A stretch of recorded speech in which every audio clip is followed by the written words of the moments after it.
اذا جاءك المنافقون قالوا نشهد انك لرسول الله والله يعلم انك لرسوله والله يشهد ان المنافقين لكاذبون اتخذوا ايمانهم جنة فصدوا عن سبيل الله انهم ساء ما كانوا يعملون ذلك بانهم آمنوا ثم كفروا فطبع على قلوبهم فهم لا يفقهون صدق الله العظيم رب اشرح لي صدری ویسر لي امری واحلل عقدۃ من لسانی یفقہوا قولی۔ قرآن مجید میں جو مدنی صورتوں کا یہ سب سے بڑا گلدستہ ہے، اس کے ہم 4 جوڑے پڑھ چکے ہیں، 3 جوڑے، سورہ حدید اور سورہ مجادلہ، پھر سورہ حشر اور سورہ ممتحنہ، پھر مرکزی جوڑا سورہ صف اور سورہ جمعہ۔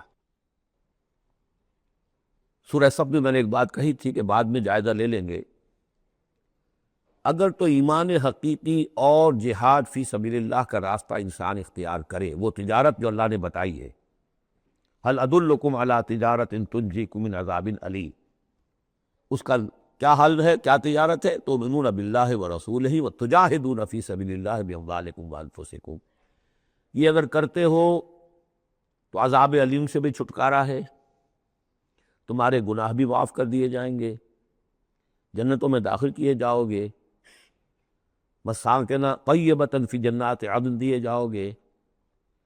ایک خاص حد تک تمہارے ایمان اور عمل صالح کی جب ہم جانچ پرکھ کر لیں گے اور ثابت ہو گئے کہ تم نے حق ادا کر دیا، تو دنیا میں نصرت بھی آئے گی، فتح بھی ملے گی، اور سب سے بڑی بات یہ کہ تم اللہ کے مددگار قرار پاؤ۔ نہیں کرتے ہو اور ایمان کے دعوے ہیں اور اللہ سے محبت کے اور رسول سے عشق کے، تو کبر مقتا عند اللہ ان تقولوا ما لا تفعلون، اللہ تعالیٰ کی بیزاری شدید ہوتی چلی جا رہی ہے تمہارے اس طرز عمل پر، اور آگ سے چھٹکارا پانے کا خیال تمہارا خود ساختہ خیال ہے، امید موہوم ہے، اس لیے کہ کلام جو ہے یہ محمل کلام نہیں ہے۔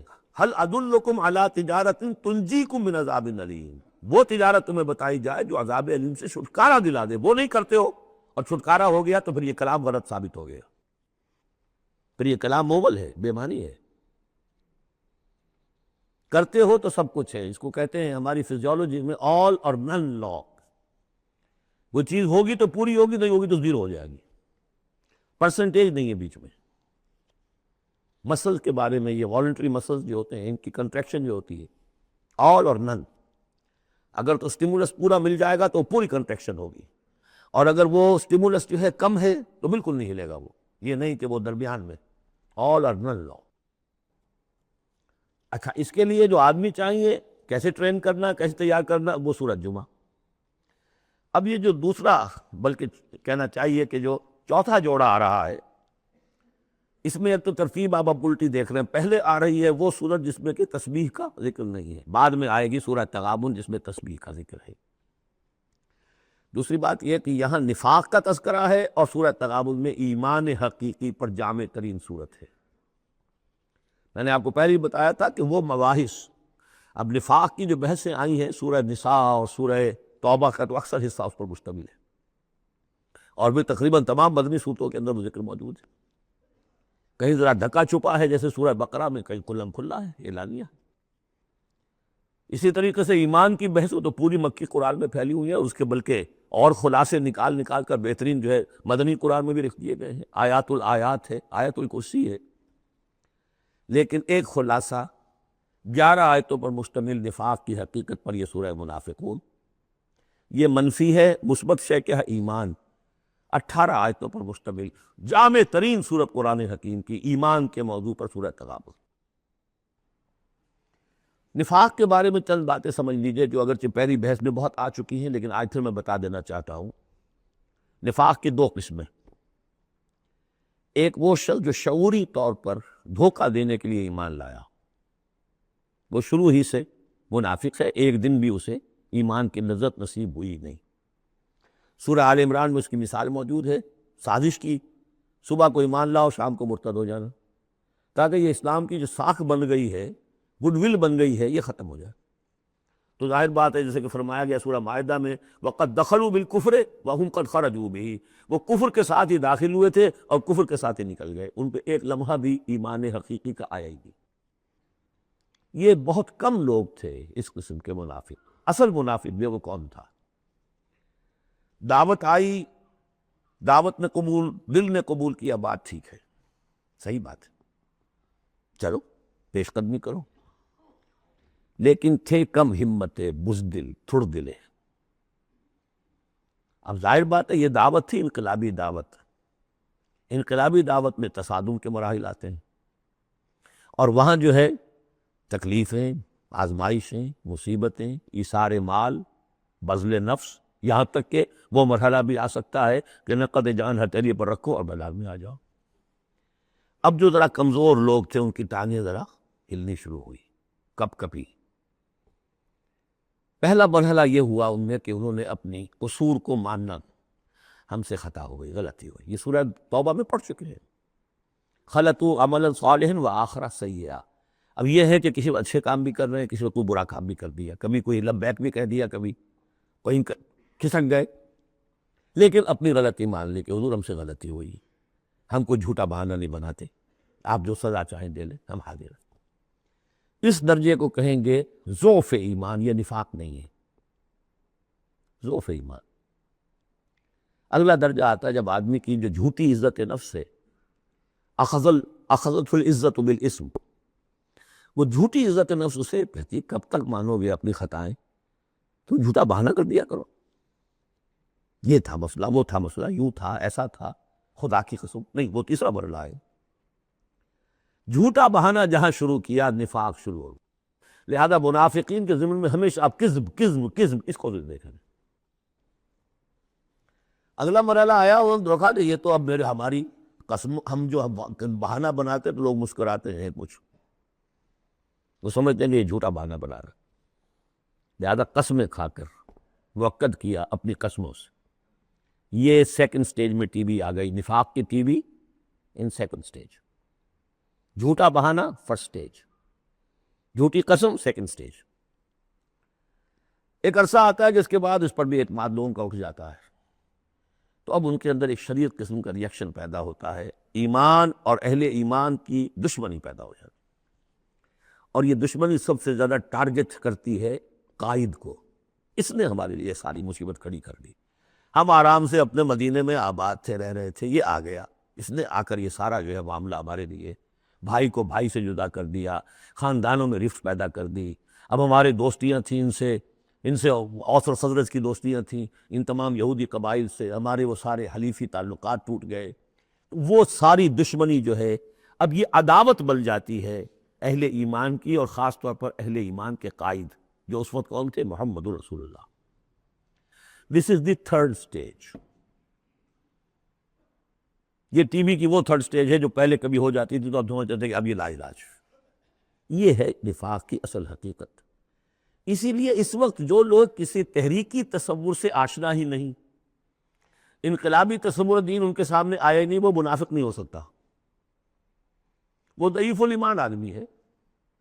لیکن جو شخص ایک مرتبہ کسی تحریک کو، انقلابی تحریک کو قبول کر کے آگے آ جائے، اب وہ منافق ہو جائے گا اگر وہ ٹھیک نہیں چلتا ہے۔ یہ بات میری جو ہے آج پلے باندھ لیجئے۔ عام اس وقت مسلمان منافق نہیں، انہیں پتہ ہی نہیں کہ دین کا تصور یہ ہے، دین کا یہ مطلب ہے، مولویوں نے سمجھایا ہی نہیں۔ دین کا نام ہے نماز، روزہ، اور ليلۃ القدر مل گئی تو بیڑا پار، ساری زندگی کے سارے گناہ معاف۔ انہیں تو یہ تصور دیے گئے، حج کرائے تو پاک ہو گئے آ گئے، عمرہ کیا تو پاک ہو گئے آ گئے، باقی یہ کہ تم جس طرح چاہو کماؤ۔ لہذا وہ بیچارے وہ منافق قابل نہیں ہے، وہ ضعیف الایمان ہے، جو بھی ہے وہ اللہ تعالیٰ جو معاملہ ان سے کرے۔ جو شخص کسی حقیقی انقلابی اسلامی تحریک سے متعلق ہو جائے، اس کو حق سمجھ کر، پھر اگر وہ پیچھے ہٹ رہا ہے اس لیے کہ قائد میں اسے کوئی چیز ایسی نظر آئی کہ یہ تو غلط کار انسان ہے، دھوکے باز انسان ہے، ٹھیک ہے، پیچھے ہٹ جانا چاہیے۔ اگر یہ طریقہ کار جو اس نے بتایا تھا یہ اس سے منحرف ہو گیا ہے، پیچھے ہٹ جانا چاہیے۔ جو اس نے طریقہ کار بتایا تھا اس وقت ہمیں معلوم ہوا تھا ٹھیک ہے، لیکن اب ہم سمجھتے ہیں کہ ٹھیک نہیں ہے، پیچھے ہٹ جانا چاہیے۔ یہ سب ٹھیک، اس میں نفاق نہیں ہوگا، لیکن محض اس لیے کہ اب مشقت کرنی پڑ رہی ہے، محنت کرنی پڑ رہی ہے، اپنے کیریئر پر آنچ آ رہی ہے، اپنے لیے جو ہیں اور زندگی کی لذتیں جو ہیں ان میں ہمارے گھاٹا پڑ رہا ہے، جائیے کہ کبھی امیر نے ڈانٹ دیا ہے، یہ تو ہوتا ہے جماعتوں کے اندر، ہوتا ہے، زجر بھی ہوتی ہے، توبیخ بھی ہوتی ہے۔ حضور نے یہاں تک بھی کہا کہ میرا جی چاہتا ہے کہ جو لوگ نہیں آتے فجر کی نماز میں کسی اور کو یہاں پر امام بنا کر کھڑا کر دوں اور جا کر ان کے گھروں کو آگ لگا دوں، یہ بھی تو کہا ہے محمد رسول اللہ صلی اللہ علیہ وسلم۔ تو بہرحال اس وجہ سے اگر کوئی پیچھے ہٹا تو وہ اس پروسیس میں آ جائے گا، اس کو اچھی طرح سمجھ لینا چاہیے۔ بسم اللہ الرحمن الرحیم، اذا جاءک المنافقون قالوا نشهد انک لرسول اللہ۔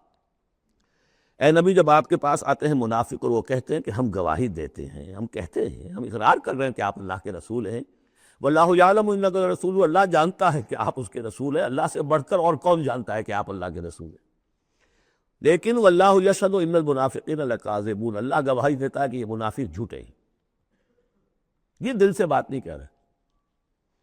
اتخذوا ایمانہم جنۃ، پہلی سٹیج کاذبون کے حوالے سے یہ جھوٹے ہیں، نفاق کی پہلی سٹیج۔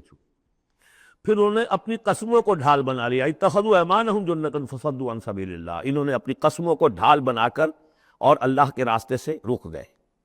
خدا کی قسم یہ مسئلہ تھا، میں اس لیے نہیں جا سکا، میری بیوی بیمار تھی، کوئی دیکھنے بھالنے والا نہیں تھا۔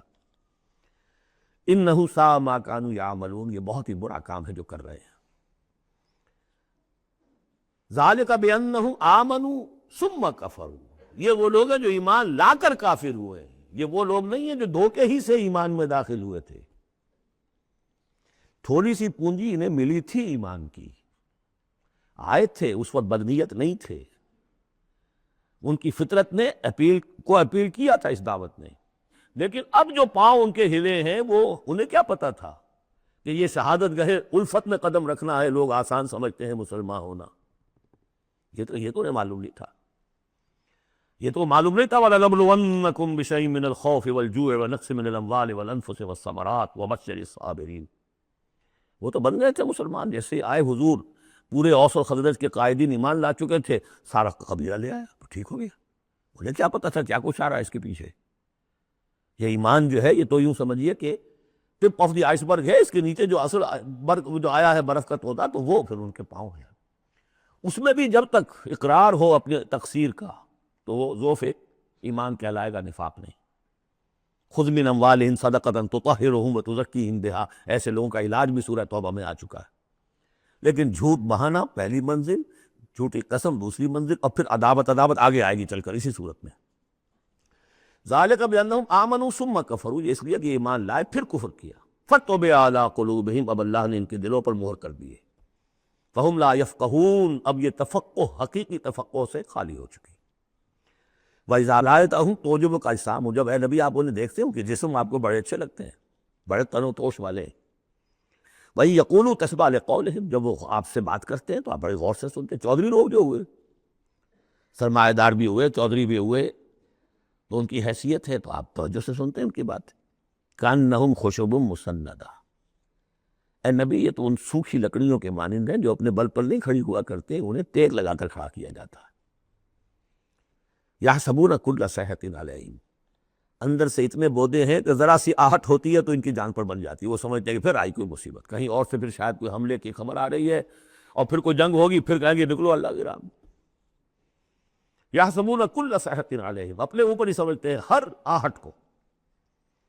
ہم العدو، یہ تیسری سٹیج ہے، یہ اب اصل دشمن یہ ہے۔ باہر کا دشمن جو آ رہا ہے ابو جہل لشکر لے کر یا ابو سفیان لشکر لے کر، وہ اتنا خطرناک نہیں اتنے کہ یہ مارے آستین ہے، یہ اندر سے ڈنک مارنے والا۔ ہم العدو، اصل دشمن یہ ہے۔ فاحذرہم، ان سے بچ کر رہو، چوکس رہو، چوکنے رہو، چاہے معاف کرتے رہو، یہ بات دوسری ہے۔ حضرت مسیح کا قول آپ کو سنا چکا ہوں کہ فاختہ کے مانند بے ضرر لیکن سانپ کے مانند ہوشیار رہو۔ سانپ چوکنا کتنا ہوتا، لیکن سانپ ضرر بھی پہنچا دیتا ہے۔ تم چوکنے تو ویسے رہو جیسے سانپ ہوتا ہے، بے ضرر ایسے رہو جیسے کہ فاختہ ہوتی۔ حضور کی یہی شان تھی، جس نے آگے جھوٹی قدم کھائی جھوٹا، ٹھیک ہے بھائی جاؤ، ٹھیک ہے، مروت، شرافت، جس پر کہ پھر اللہ کی طرف سے گرفت بھی آ گئی عفا اللہ عنک لما اذنت لہم، اللہ معاف کرے آپ کو، یا اللہ نے آپ کو معاف کر دیا، کیوں آپ نے ان کو اجازت دے دی؟ قاتلہم اللہ انا یوفکون، اللہ ان کو قتل کرے، گردن مارے اللہ ان کی، کہاں سے یہ پھرائے جا رہے ہیں۔ یعنی قسمت کی خوبی دیکھیے، ٹوٹی کہاں کمند، دو چار ہاتھ جبکہ لبے بام رہ گیا۔ محمد کا زمانہ نصیب ہوا صلی اللہ علیہ وسلم، ان کی دعوت پر لبیک کہنا نصیب ہو گیا، یہ نصیب اللہ اکبر لوٹنے کی جائے، لیکن کہاں سے یہ واپس پھرے، کس جگہ کمند ٹوٹی؟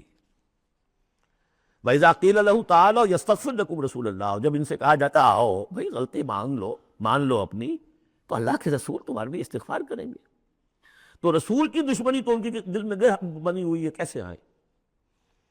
جب کہا جاتا آؤ تمہارے لیے اللہ کے رسول استغفار کریں گے اللہ سے، لَوَّوْا رُؤُوسَهُمْ، وہ اپنے سروں کو مٹکا، جی آئیں گے ٹھیک ہے ذرا بعد میں آؤں گا، وَرَأَيْتَهُمْ يَصُدُّونَ وَهُمْ مُسْتَكْبِرُونَ، اور آپ دیکھتے ہیں انہیں کہ وہ رک جاتے ہیں، آتے نہیں، تکبر ہے، مستکبرون۔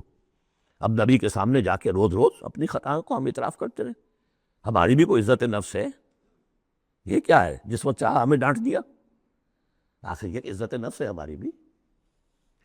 سواء علیہم استغفرت لہم ام لم تستغفر لہم، برابر ہے ان کے لیے نبی، چاہے آپ استغفار کریں چاہے نہ کریں، لن یغفر اللہ لہم، اللہ ان کو ہرگز معاف نہیں کرے گا۔ اس سے اگلی سٹیج میں یہ آیت آ چکی ہے سورہ توبہ میں، استغفر لہم او لا تستغفر لہم ان تستغفر لہم 70 مرۃ فلن یغفر اللہ لہم۔ اب اے نبی ان کے لیے تو چاہے آپ استغفار کریں چاہے نہ کریں، آپ 70 مرتبہ بھی استغفار کریں گے تب بھی اللہ ان کو معاف نہیں کرے گا۔ اور حضور کی مربت دیکھیے، حضور فرماتے ہیں کہ اگر مجھے یہ معلوم ہوتا کہ 70 سے زیادہ مرتبہ استغفار کرنے سے ان کی نجات ہو جائے گی تو میں 70 سے زیادہ مرتبہ استغفار کرتا، لیکن یہاں 70 مراد نہیں ہے، 70 سے مراد جتنی چاہے آپ استغفار کر لیں۔ ہم الذین، اب یہ عداوت کا جو ہے ان کا جو نقشہ ہے، یہ واقعات پیش کیے جا رہے ہیں۔ ایک غزوے سے واپسی پر دو مسلمانوں کی بیچ لڑائی ہو گئی، ایک مہاجر تھے اور ایک تھے انصاری، اب وہ پانی بھرنے پر کہیں، بلکہ ان کی بھی نہیں، ان کے خادموں کی لڑائی ہو گئی تھی، اس کو وہاں منافقوں نے اچھال دیا، مہاجرین اور انصار کا جھگڑا بنا دیا، اور کہا اس وقت آ کے عبداللہ ابن ابی نے، دیکھو تم نے اصل میں اے انصار، اے مدینے والو، یثرب والو، تمہاری مثال تو وہی ہے جو کہتے ہیں کہ سمن کلبک یا کولوک، اپنے کتے کو کھلا پلا کے موٹا کرو کہ کبھی تمہیں ہی کاٹے گا۔ تم نے ان کو جگہ دی، پناہ دی، کھلایا پلایا، اب یہ تمہارے سر کو آ رہے ہیں، غریبانوں کو آ رہے ہیں۔ خدا کی قسم اگر ہم اب مدینے پہنچ گئے تو ان ذلیلوں کو وہاں سے نکال باہر کریں گے۔ ان کی یہ جرت، انصاری کا خادم اور ایک مہاجر کا خادم لڑے ایک انصاری کے خادم سے، ہم نے پناہ دی، اپنے ٹکڑے کھلائے ان کو، اپنی جگہ دی، اور آج ہی ہمارے سروں کو آ رہے ہیں، ہمارے منہ کو آ رہے ہیں۔ یہ بکواس اس نے کی۔ وہاں موجود تھے ایک نوجوان زید بن ارقم، انہوں نے جا کے حضور کو بتا دیا، حضور نے بلایا، نہیں جھوٹ پتھروں نے کہا یہ چھوکرے نے پتہ نہیں کہاں سے سن لیا، یہ چھوکرا کیا ہے یہ، اور آپ اس کی بات مان رہے ہیں میرے معاملے میں؟ خاموش رہے حضور۔ پھر یہ آیات اتر گئی جس نے چھوکرے کو صحیح ثابت کیا کہ کہا انہوں نے یہ، تو حضور نے فرمایا کہ لڑکے کے کان نے غلط نہیں سنا تھا۔ لیکن ایک بات نوٹ کر لیجئے، ان معاملات میں بھی حضور کوئی اقدام نہیں کر سکے عبداللہ ابن ابی کے خلاف، یہ نوٹ کرنے کی بات ہے۔ یہ جو لوگ سمجھتے ہیں کہ مکمل سٹیٹ قائم ہو چکی تھی مدینے میں، فوراً حضور کے جاتے ہی بڑی حماقت کے اندر مبتلا ہے۔ یہ ضرور ہے کہ حضور کو وہاں ایک حیثیت حاصل ہو گئی، لیکن جو تصور ہمارا ہے اس زمانے میں سٹیٹ، ریاست میں کبھی یہ ہو سکتا ہے کہ فوج میں سے 1000 میں سے 300 بھاگ جائیں، ان سے کوئی باز پرس بھی نہ ہو بعد میں؟ Is it possible؟ آج کی جدید ریاست میں کہیں یہ ممکن ہے کہ آپ کہیں اور عدالت، کسی اور عدالت میں اپنا مقدمہ لے جائیں؟ محمد کی عدالت نہیں جانا جی، ہمیں تو یہودیوں کی عدالت میں جانا۔ منافقین یہ کرتے تھے، کوئی پکڑ نہیں تھی۔ پکڑ کب شروع ہوئی ہے؟ فتح مکہ کے بعد۔ اب یہ اس کی خوش قسمتی تھی عبداللہ ابن ابی کہ اس سے پہلے یہ واصل جہنم ہو گیا خود ہی، ورنہ یہ کہ فتح مکہ کے بعد ریاست قائم ہوئی ہے۔ یہی وجہ کہ اس کے بعد پھر جب جنگ کا اعلان ہوا ہے تو جو نہیں گئے ان سے باس پرس ہوئی ہے، حساب کتاب ہوا، اس سے پہلے نہیں۔ تو اصل میں سٹیٹ جو ہے عبداللہ ابن ابی کا یہاں پہ بھی خاموش. ایک موقع پر جب کہ تہمت کا معاملہ چل رہا تھا تو ایک دفعہ حضور کی زبان مبارک سے ایسے الفاظ بھی نکل گئے دکھا دل کہ کیا کوئی شخص نہیں ہے کہ جو مجھے اس ایذا رسان شخص جو ایذا پہنچا رہا ہے اس کی ایذا سے بچا سکے. اب اندیا ظاہر تھا صاف کہ کیا کوئی شخص اس کو قتل نہیں کر سکتا. اب واقعات مختلف آتے ہیں. ایک واقعے میں تو یہاں تک آتا ہے کہ سعد ابن معاذ موجود تھے. انہوں نے کہا کہ حضور آپ مجھے حکم دیجیے میں قتل کرتا ہوں. سعد ابن عبادہ تھے وہ خزرج میں سے تھے. وہ فوراً تم یہ اس لیے کہہ رہے ہو کہ وہ خزرج کا آدمی ہے. تو معلوم یہ ہوا کہ وہ جو قبائلی عصبیتیں تھیں کسی نہ کسی درجے میں ابھی موجود تھیں. ایک دن میں صاف نہیں ہوتی یہ چیزیں. پھر حضرت سعد بن عبادہ کہتے ہیں حضور سے حضور اس شخص کے معاملے میں نرمی کیجئے. اصل میں اس شخص کو ہم بادشاہ بنانے کا فیصلہ کر چکے تھے. اس کے لیے ہم تاج تیار کر چکے تھے. آپ آئے تو اس کے سارے خواب جو ہیں وہ بکھر گئے. اس کا ایک طرز عمل ہے لیکن یہ کہ اس کا اثر ہے ہمارے قبیلے میں. حکمت اور مصلحت کا تقاضا یہ ہے اس کے خلاف اقدام نہ کیا جائے. یہ بات سمجھیں. ابھی ریاست اس درجے کی نہیں تھی کہ ان تمام چیزوں کو بالکل ان مصلحتوں کو بالکل نظر انداز کرتے ہوئے جو قدم چاہے اٹھا دیں. یہ نہیں. اب کتنا بڑا کفر ان کا چلا آ رہا ہے یہاں پر. ہم الذین یقولون لا تنفقوا علی من عند رسول اللہ حتی ینفضوا. یہی ہے وہ لوگ جو کہتے ہیں کہ مت خرچ کرو ان پر جو اللہ کے رسول کے گرد جمع ہو گئے ہیں. دیکھنا ان بستیوں کو تم کے ویراں ہو گئیں. یہ سب بھاگ جائیں گے اگر تم ان کو اوپر خرچ نہ کرو. حتی ینفضوا یہاں تک کہ وہ منتشر ہو جائیں. وَلِلَّهِ خَزَائِنُ السَّمَاوَاتِ وَالْأَرْضِ. حالانکہ اصل خزانے کائنات کے آسمان اور زمین کے اللہ کے اختیار میں ہیں. وَلَٰكِنَّ الْمُنَافِقِينَ لَا يَفْقَهُونَ. لیکن ظاہر بات ہے کہ منافقین اس کا فہم نہیں رکھتے. يَقُولُونَ لَئِن رَجَعْنَا إِلَى الْمَدِينَةِ لَيُخْرِجَنَّ الْأَعَزُّ مِنْهَا الْأَذَلَّ. اور وہ کہتے ہیں اگر ہم مدینے لوٹ گئے اب چونکہ فوج واپس آ رہی تھی ایک جنگ سے اب جب مدینے پہنچ جائیں گے تو لازماً جو عزت والے ہیں نکال باہر کریں گے ان ذلیلوں کو. اور ذلیل سے مطلب کمزور. ذلیل کا مطلب جو ہے وہ ہماری زبان میں جو ہوتا ہے کمینہ وہ نہیں ہے. ان کو ہم نکال باہر کریں گے. وَلِلَّهِ الْعِزَّةُ وَلِرَسُولِهِ وَلِلْمُؤْمِنِينَ. حالانکہ عزت تو اللہ کی ہے اور اہل ایمان کی ہے. اللہ کے رسول کی ہے اور اہل ایمان کی ہے. وَلَٰكِنَّ الْمُنَافِقِينَ لَا يَعْلَمُونَ. لیکن یہ منافق جانتے نہیں. لیکن ہوا یہ کہ جب یہ قول پہنچا ہے عبداللہ ابن ابی کے بیٹے کا نام بھی عبداللہ ہے. وہ بڑے مخلص نوجوان خالص صادق القول صادق الایمان. انہیں معلوم ہے میرے باپ نے یہ کہا ہے تو مدینے میں دروازے میں کھڑے ہو گئے ننگی تلوار لے کر. اپنے باپ سے کہا ہے کہ جب تک تم یہ نہیں مانو گے کہ تم ذلیل ہو عزت ہے اللہ کے لیے اور اس کے رسول کے لیے اور اہل ایمان کے لیے اس وقت تک مدینے میں گھسنے نہیں دوں گا. فریاد بھی کی حضور سے بھی کہا لیکن پھر کہنا پڑا اس کو کہ ہاں اللہ اس کا رسول اور اہل ایمان عزت والے ہیں ہم ذلیل ہیں. تب داخل ہوگی. اب اگلی 3 آیات جو دوسرے رکوع کی ہیں اس میں اس کا علاج ہے. علاج جو ہے ایک پریونٹیو ہوتا ہے کیوریٹیو. پریونٹیو یہ ہے کہ اس مرض کی چھوت نہ لگے. ٹیکہ لگاؤ اسمال پاکس کا ٹیکہ لگا دو چھوت نہیں لگے گی. ایک یہ کہ اگر ہو ہی جائے تو پھر یہ ہے کہ اس کا علاج. پریونٹیو کیا ہے؟ یا ایھا الذین آمنوا لا تلھکم اموالکم ولا اولادکم عن ذکر اللہ. اہل ایمان تمہیں غافل نہ کرنے پائیں تمہارے اموال اور تمہاری اولاد اللہ کی یاد سے. ومن یفعل ذلک فاولئک ھم الخاسرون. اور جو کچھ یہ کریں گے تو وہی خسارے میں رہیں گے. اب ذکر سے مراد صرف وہ ذکر نہ سمجھیے تسبیح.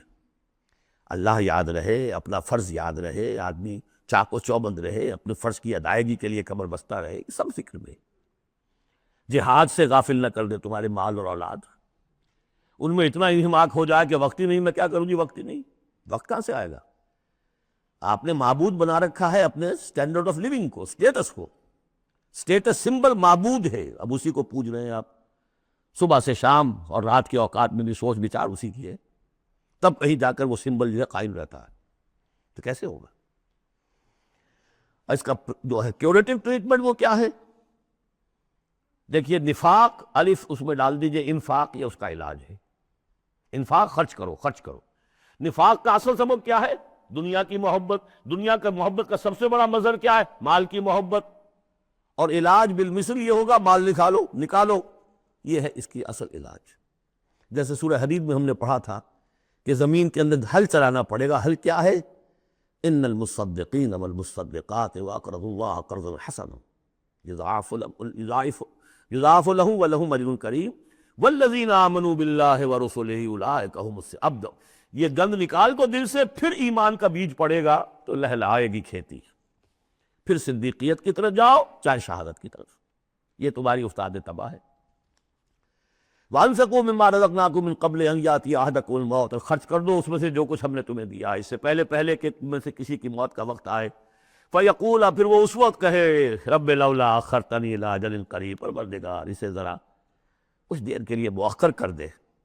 فَأَصَّدَّقَ وَأَكُن مِّنَ الصَّالِحِينَ، تو میں بڑی تصدیق کروں گا اور خیرات و صدقات سارا کچھ دے دوں گا اور میں بالکل صالحین میں سے ہو جاؤں گا۔ وَلَن يُؤَخِّرَ اللَّهُ نَفْسًا إِذَا جَاءَ أَجَلُهَا، جب کسی جان کا وقت آ جائے گا، وقت معین، پھر اللہ اسے کسی صورت مؤخر نہیں کرے گا۔ قوموں کی اجل تو پھر بھی مؤخر ہوئی ہے، قوم یونس کی ہو گئی ہے، لیکن یہ کہ انفرادی اجل کبھی مؤخر نہیں ہوتی۔ واللہ خبیر بما تعملون، اور جو کچھ تم کر رہے ہو اللہ اسے باخبر ہے۔ اب یہ تو تھا منفی نفاق، مثبت ہے ایمان۔ ایمان کے سلسلے میں جو باتیں سورہ حدید میں آئی تھیں، اب یہ پوری صورت، وہاں جو آیا تھا قتال اور جہاد اور حدید، یہ ساری چیزیں آئی تھیں، انزلنا الحدید، اور انبیاء کی بعثت کا مقصد، وہ سارا مضمون سورہ صف میں آ چکا ہے۔ اس کے لیے کیسے انسان آئیں گے وہ سورہ جمعہ میں آ چکا ہے، سورہ حدید میں بھی آیا تھا، هو الذی ينزل علی عبدہ آیات بینات لیخرجکم من الظلمات الی النور، وہی ہے اللہ جو نازل کر رہا ہے اپنے بندے پر آیات بینات تاکہ وہ نکالے تمہیں اندھیروں سے روشنی کی طرف۔ لیکن سورہ تغابن میں ایمانی مباحث اور جامع ترین صورت ہے۔ لیکن ایک بات یہ ہے کہ سورہ حدید کے بعد نمبر 2 میں سمجھتا ہوں کہ یہ سورہ مبارکہ بھی اللہ نے مجھے عطا کی، اس کے اسرار و رموز، اس کا نظم اس قدر واضح اللہ کے فضل و کرم سے ہے۔ آپ بھی نوٹ کر لیجیے، اس میں صرف اشارات ہو سکتے ہیں۔ 2 رکوع ہیں، 10 آیتیں اور 8 آیتیں۔ پہلے رکوع کی 10 آیتوں میں 7 آیتوں میں نریشن ہے ایمان کی، ایمان یہ ہے، یہ ہے، یہ ہے، یہ ہے، اور 3 آیتوں میں بڑی زوردار دعوت ہے، پس لاؤ ایمان، مانو ان باتوں۔ دوسرے رکوع کی 8 آیتوں میں سے پہلے 3 میں ایمان کے ثمرات بیان ہوئے، پہلے 5 میں ایمان حقیقی اگر ہے تو اس کا یہ ثمرہ ہے، یہ ثمرہ ہے، یہ ثمرہ ہے۔ اس درخت میں اگر آم کا درخت صحت مند ہے تو آم لگتے ہیں کہ نہیں؟ تو ایمان کا درخت صحت مند ہے اگر، تو اس میں کوئی ثمرات لگیں گے، کوئی پھل لگیں گے کہ نہیں؟ یا ٹھنڈی ہے؟ وہ درخت، وہ پھل کون سے ہیں؟ کچھ داخلی پھل ہیں جو انسان کے اندر کھلتے ہیں پھول، کوئی باہر ہیں جو ظاہر ہوتے ہیں، اور پھر آخر میں 3 آیتوں میں زوردار دعوت ہے کہ ان تقاضوں کو پورا کرو۔